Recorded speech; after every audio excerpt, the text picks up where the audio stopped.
Corsair Raptor K40 keyboard and M45 mouse are designed to provide best-in-class features and performance for gaming. Click now to learn more. The Kingston MobileLite Wireless is a multi-purpose device. It's a wireless video streamer, so it's designed to stream to portable devices like phones and tablets. It is a wireless card reader, so it has an SD card reader as well as a wireless USB reader for aforementioned mobile devices. And finally, it is a backup battery, although I really feel the first two are the ones where it really shows its strength, whereas that third one is not a strong point for it. It has an 1850 milliamp hour battery for both itself, for its own functionality, and to charge an attached device, so it's more like something you'd use in an emergency as opposed to something where you'd have your phone tethered to it while you wirelessly stream something to yourself and expect to sit and watch movies like that. Overall, the device is a little bit on the larger side than I would have liked, but it still feels quite light, and whether that to you is more like it feels kind of cheap, or whether you prefer to have things be lightweight, I like it when things have a little bit of heft to them. But the good news is that my initial impression of, it feels kind of light and inexpensive, was correct. It is relatively inexpensive. For 50 bucks, Kingston is giving you a platform with which to use your own storage in order to stream things wirelessly, as opposed to most of the devices like this on the market that include storage and are therefore much more expensive. So you can just use existing USB drives and SD cards that you have lying around, which is definitely a plus. Also, my experience continued to be positive once I fired up the app download. So you can see I've got it running on a variety of platforms here, everything from an iOS tablet down to a couple of Android smartphones, and the ratings of the app, in addition to my experience, seem to reinforce that overall it's pretty darn good. It doesn't have a lot of functionality, and many of the mediocre ratings for the app are less to do with it didn't work, it sucks, and more to do with here's some great stuff Kingston could add in order to make it better, which I think is actually a very positive indicator of the direction that they're going with it. Stability first, and then trying to add more features. A lot of these wireless streamers just flat out don't work very well. The easy setup guide within the app is a little bit verbose. It's a little bit text heavy, not as visual as I'd like, but it covers all the basic stuff like connecting to the MobileLite Wireless through Wi-Fi, how to secure the connection, and then how to set up internet pass-throughs. So all three of these devices have internet connections and they're streaming 1080p media from this thing at the same time.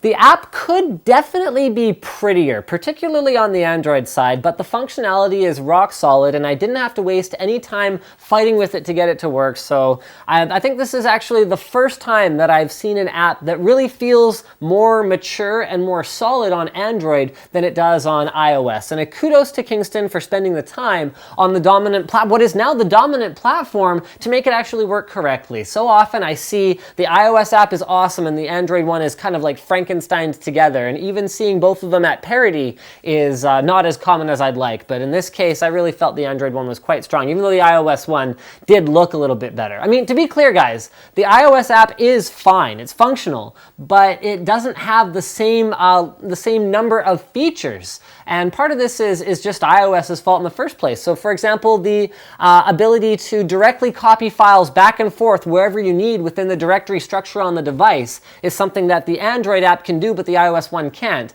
Something that I wouldn't mind seeing added to the iOS one is the ability to use a third-party player. So on the Android one, I can use just the included player, I can use BS Player, I can use whatever I want so that I get great file compatibility, whereas on the iOS one, it basically just isn't even detecting the media file types that it doesn't support. So that was a bit of an issue for me with the iOS one. I did test with up to 3 devices streaming 1080p, but these are reasonably low bitrate files, like they're not like crazy uncompressed or anything like that, and there were no issues at a range that I'd consider to be reasonable, so anywhere within sort of 10 or 15 feet. Typically this is something I'd use for traveling in the car on a plane or something like that, so you wouldn't be tremendously far away from it. One cool thing is that it does allow both the USB port and the SD card slot to be used at the same time. So you can pack some serious storage punch if you want to. All you do is use the app to select which one you're interested in browsing, and you can browse the local storage on the device or built within the app on the iOS version as well.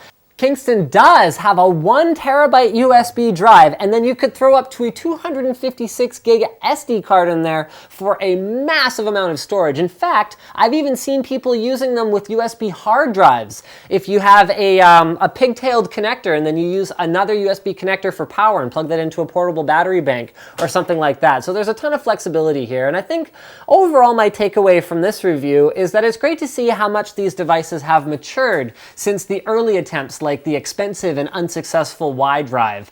They still don't really make any sense at home since there are much better solutions like Air Video and Emit for streaming when you have, anytime you have a data connection, like from your home PC across Wi-Fi or even on someone else's Wi-Fi. But for traveling, particularly on planes, these things are a godsend. The MobileLite definitely gets a green light from me at under 50 bucks, and I think it is a very, very smart buy. I guess I didn't really talk about it physically much, so it's got a USB charging port to charge the internal battery, a USB port for the USB drive, and then it has an SD card slot. And I guess there's not really a whole lot to say. Power button, so you hold that to turn it on.